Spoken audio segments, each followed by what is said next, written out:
Meus queridos, nós vamos falar sobre o livro de Neemias hoje. Eu sei que eu já fiz isso uma vez, mas eu queria, antes da gente entrar na passagem, eu gostaria de relembrar o contexto histórico aí do livro de Neemias. Depois de 70 anos de cativeiro na Babilônia por terem abandonado o Senhor, o povo de Deus é autorizado pelo rei persa chamado Ciro a voltar para Jerusalém. E por mais que o povo tivesse voltado, de fato, a cidade de Jerusalém se encontrava em ruínas e cheia de destruição, com os seus muros derrubados, suas muralhas derrubadas e os seus portões queimados pelo fogo. Então o Senhor, ele levanta um homem chamado Neemias, um judeu que vivia em Suzã, na Pérsia, e servia como copeiro do rei Artaxerxes. E Deus chama esse judeu lá da Pérsia para reconstruir Jerusalém. E essa reforma estrutural de Jerusalém, ela foi concluída em apenas 52 dias. Porque, como está descrito na palavra, a mão bondosa do Senhor estava sobre Neemias. Porém, havia uma outra reforma a ser feita. O que se percebe é que, assim como Jerusalém, o coração do povo de Deus também está em ruínas.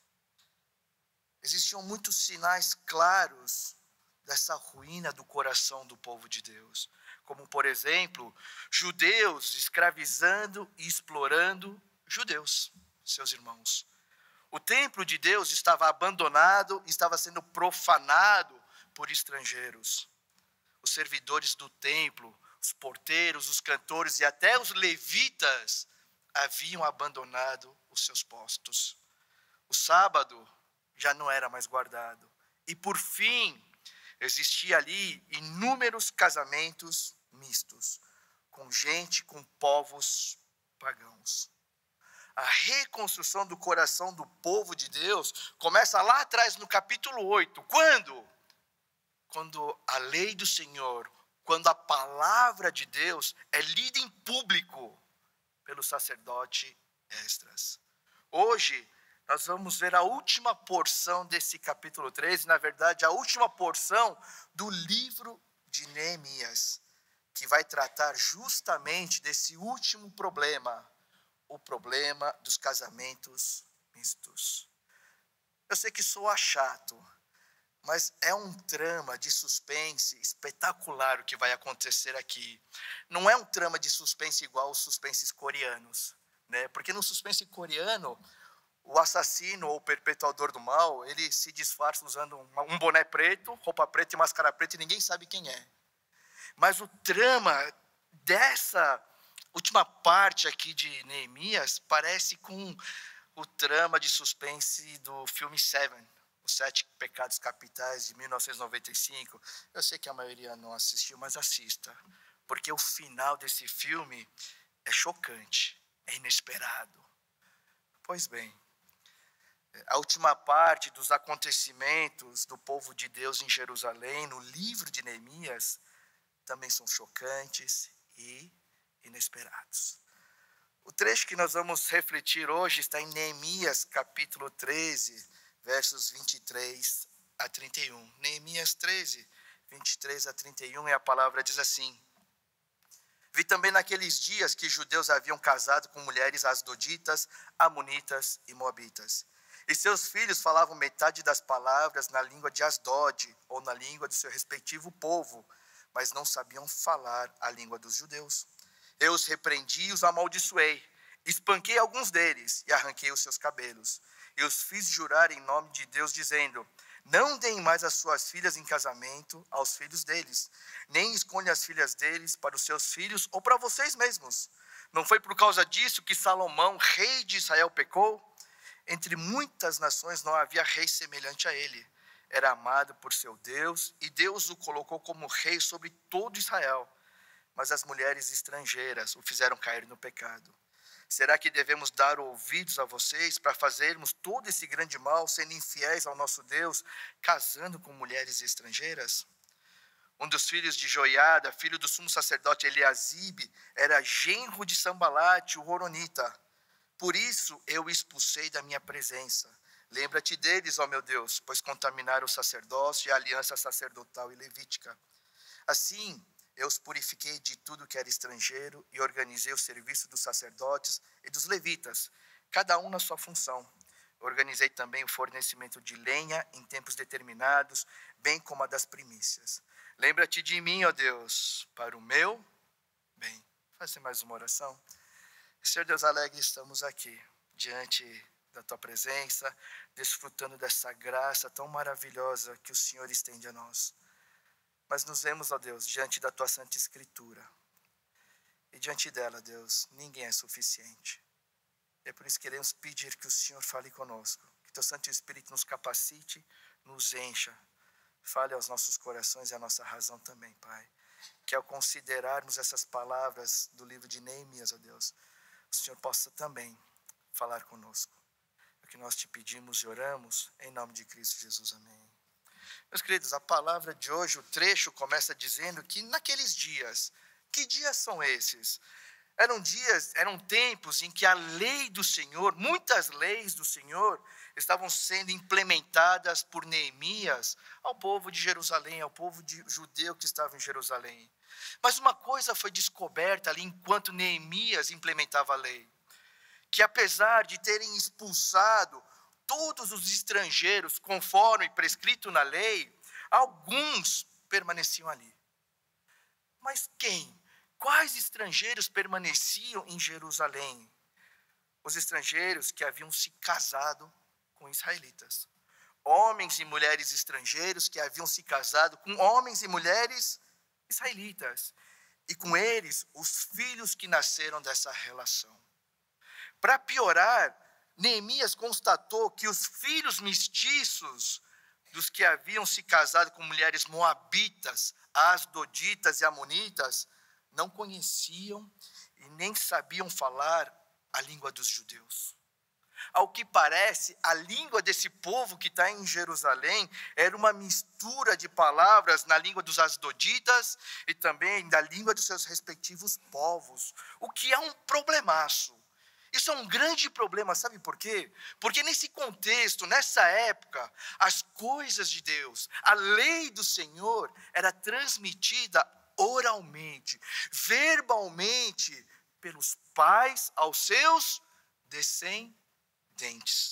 Ou seja, além de desobedecerem ao mandamento que Deus havia lhes dado lá em Deuteronômio 7, e não se casarem com povos pagãos, os seus descendentes não eram versados na lei, não conheciam a lei, e por isso não podiam conhecer de fato o Senhor.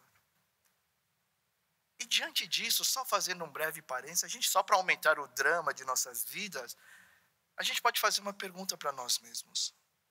A nossa família se parece com essas famílias estrangeiras? Em que sentido? No sentido que a gente fala sobre todas as coisas, mas nunca fala sobre o Senhor. A gente tem hoje a ideia de que famílias saudáveis são aquelas que sentam na mesa ou sentam em qualquer lugar e têm liberdade para falar de todas as coisas, de abrir o seu coração, de expor todas as suas coisas. Mas, biblicamente, uma família saudável é aquela que se senta, que se reúne para falar do Senhor e das suas coisas. Então, não importa se a sua família se parece com essas famílias estrangeiras, onde parece que cada um fala uma língua, você precisa rever o que está acontecendo ali. Voltando ao texto, a reação de Neemias diante desse cenário aqui vai muito além do que algumas palavras de repreensão ou maldição. No verso 25 diz que alguns foram espancados por Neemias, e outros tiveram seus cabelos arrancados. E para trazê-los um pouco mais perto do Senhor e de alguma maneira livrá-los do mal, Neemias os faz jurar que eles nunca mais se casariam com estrangeiros, que nunca mais dariam as suas filhas em casamento aos filhos dos estrangeiros e vice-versa. Mas quando a gente para pensar, será que precisa de tudo isso mesmo? Não é um exagero? Afinal, eles estão casando. Eles não estão casando por amor? Então, mas a razão dessa reação um tanto exacerbada por parte de Neemias, não é só pela quebra da descendência santa, ou seja, uma quebra na formação de um povo separado para o Senhor. Havia um perigo enorme que ficava à espreita nesses casamentos com povos pagãos. O perigo de serem influenciados pelos seus cônjuges e assim abandonarem totalmente o Senhor. E para que o povo tivesse uma ilustração clara desse perigo real, o exemplo histórico que Neemias cita é o exemplo do rei Salomão.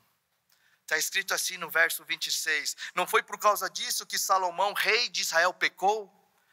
Entre muitas nações não havia rei semelhante a ele.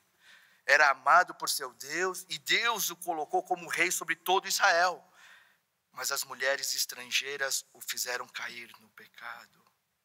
Neemias, mesmo morando na Pérsia, ele era versado, ele conhecia as Escrituras. E por conhecer as Escrituras, Neemias, ele cita o exemplo do rei mais sábio, mais rico, mais poderoso e mais fluente que os reinos já viram. Não que Israel já viu, mas que todos os reinos já viram. Ainda por cima, um rei amado, muito amado por Deus. Mas que apesar de tudo isso, as suas 1000 mulheres estrangeiras o levaram a se desviar do Senhor na sua velhice. Chegando ao ponto de adorar deuses pagãos, como Astarote dos sidônios e Moloque dos amonitas, como está escrito em 1 Reis 11. O desvio de Salomão foi tanto que da mesma maneira que ele construiu um templo para o Senhor, ele construiu um santuário para o deus Quemos dos Moabitas. O alerta histórico que Neemias está dando ao povo é o seguinte, pessoal, se até Salomão, que era Salomão, não conseguiu se manter fiel ao Senhor por causa dos seus casamentos mistos com as mulheres de diversos povos pagãos, se até Salomão, que era Salomão, foi implacavelmente castigado por Deus, que dividiu o seu reino e deu a maior parte dele por um servo dele, quanto mais vocês que são meros remanescentes, meros homens, vocês também se desviariam e seriam com toda certeza castigados pelo Senhor. Esse é o aviso que Neemias está dando através do exemplo histórico de Salomão. E aqui nos cabe pensarmos em algumas coisas também. E a primeira coisa que nós temos que pensar é: quem tem mais nos influenciado no nosso dia a dia?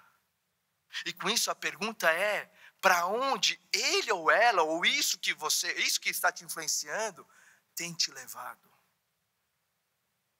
Quem te influencia mais no seu dia a dia e para onde isso está te levando?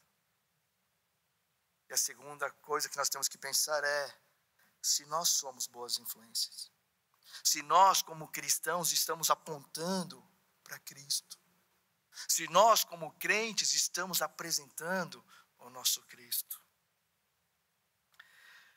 Meus queridos, provavelmente já naquela época, aqui parece que existia aquela famosa turma, a turma do deixa disso. Sabe, a turma do que exagero, deixa Neemias, eles casaram é amor. Você não acha que foi por amor que eles casaram? Para de ser tão chato, para de ser tão antiquado. Parece que essa turma que considerava a lei antiquada estava questionando a indignação exacerbada de Neemias. Sabe por quê? Porque a continuação da resposta de Neemias no verso 27 parece ser voltada a todo esse povinho paz-amor. E que no fundo a resposta de Neemias é uma pergunta retórica. Neemias diz assim no verso 27, será que devemos dar ouvidos a vocês para fazermos todo esse grande mal, sendo infiéis ao nosso Deus, casando com mulheres estrangeiras? É como se Neemias estivesse dizendo: pessoal, é melhor a gente obedecer a Deus. É melhor sermos influenciados pelo Senhor para não trazer um mal sobre nós. Sabe por quê? Porque a lei não é antiquada. A lei continua tendo o mesmo peso. E para mostrar, assim, na prática, a sua indisposição em não ouvir essa turma, mas sim em cumprir a palavra de Deus, e de alguma forma afastar o mal sobre eles, Neemias, ele expulsa um dos descendentes diretos do sumo sacerdote. Esse homem, ele se casou com uma estrangeira, mas não uma estrangeira qualquer. O neto do sumo sacerdote Eliasibe, o cara que era filho de Joiada, ele se casou com a filha de um dos inimigos, que desde o início tentou sabotar a reconstrução, a obra de reconstrução dos muros e dos portões de Jerusalém. Ele se casou com a filha de Sambalate, o horonita. E é por causa desse simples parentesco com o inimigo declarado que Neemias o castiga de forma implacável, o expulsando não só da sua presença, mas o expulsando do templo e o destituindo de todas as suas funções naquele templo. E depois de tudo isso, mais uma vez, Neemias purifica o povo de tudo que era estrangeiro. E mais uma vez, Neemias reorganiza o templo do Senhor, restaurando o sacerdote e os levitas às suas devidas funções, para que eles pudessem voltar a servir com a devida pureza e com toda a obediência a Deus. Esse último trecho termina com uma oração, a mesma oração que Neemias faz nos capítulos anteriores. Lembra-te de mim, ó Deus, para o meu bem. E assim, meus irmãos, termina o livro de Neemias. Mas a pergunta é, cadê aquele drama? Cadê o drama espetacular? Né? Cadê aquele final chocante e inesperado? Então, por mais que a rebeldia daqueles do povo de Deus que se misturaram com povos pagãos, aqui no livro de Neemias é resolvido com repreensão, alguns socos e alguns cabelos arrancados. Quando nós olhamos para o livro de Esdras, né, que originalmente forma um só livro, um só volume com o livro de Neemias, então no original Esdras e Neemias é um livro só, o negócio é outro. A resolução desse problema é narrado de outra forma. Está escrito assim no capítulo 10, versos 10 e 11, depois de chegar em casa, se tiver curiosidade, dá uma lida no capítulo 10 de Esdras. Está escrito assim: então o sacerdote Esdras se levantou e lhes disse: vocês foram infiéis, casando com mulheres estrangeiras, aumentando a culpa de Israel. Portanto, façam confissão ao Senhor, Deus dos seus pais, e façam o que lhe agrada. O quê? Separem-se dos povos dessa terra e das mulheres estrangeiras. E logo depois que Esdras diz isso, os líderes do povo se levantam e dizem: nós pecamos. Nós vamos fazer duas coisas. O povo decide fazer duas coisas para agradar o Senhor. A primeira é confessar e se arrepender dos seus pecados. E a segunda coisa que eles decidem fazer para agradar a Deus é se despedir das suas esposas e dos seus filhos estrangeiros. Em outras palavras, é se desfazer e quebrar as suas famílias. É quebrar e se desfazer de famílias inteiras. A princípio, isso pode soar chocante, mas isso não é novidade no enredo bíblico. No começo do culto, a gente leu Gênesis 21, lembra? Que Deus manda Abraão, que Deus ordena que Abraão mandasse embora a escrava do seu filho, Hagar e Ismael. É claro que mesmo havendo precedentes bíblicos, é assustador. É chocante ler nas Escrituras que o Senhor ordena e mais, que Ele se agrada que famílias sejam desfeitas e quebradas. O que pode gerar o tremendo engano de que o Senhor, nos tempos de hoje, aprova o divórcio e se agrada disso. Meus queridos, Deus não aprova o divórcio. Muito pelo contrário, Ele odeia o divórcio, como está escrito em Malaquias 2,16. Só um parênteses aqui. O divórcio só é biblicamente permitido quando há adultério e quando há abandono do lar. Fora esses dois motivos, o divórcio não é justificável por nada. Fecha parênteses. A grande questão aqui desse último trecho do livro de Neemias não é sobre desfazer e quebrar famílias, meus queridos, mas é sobre se desfazer de pecados que amamos muito. Pecados que estão muito bem abrigados e muito bem protegidos no íntimo do nosso lar, no íntimo das nossas famílias. Pecados que estão muito bem abrigados no íntimo do nosso coração. É sobre isso. Porque assim como o lar e a família representavam o que haviam de mais íntimos em termos sociais e comunitários daquela época, o nosso coração hoje representa o que há de mais íntimo em nosso ser. A questão aqui é sobre se livrar de pecados tão íntimos que já se tornaram parte da família, que já se tornaram parte do nosso ser. Então, diante disso, a pergunta é: o que você tem abrigado aí no seu coração? Qual é o mal? Qual é a impureza? Qual é o pecado mais querido que você tem abrigado no mais íntimo do seu ser? E se você precisa de ajuda para identificá-lo, então é com certeza aquilo que você tem protegido e escondido de tudo e de todos. É aquilo que você tem se agarrado com todas as forças. É aquilo para o qual você precisa inventar desculpas o tempo todo para amenizar a sua gravidade. É aquilo que vai doer muito para você mandar embora. Assim como doeu a Abraão mandar embora seu filho Ismael. É aquilo que sempre te derrota, que sempre faz você cair e tropeçar no que diz respeito à pureza e à santidade. No fundo, é aquilo que se interpõe e atrapalha a sua relação com Deus.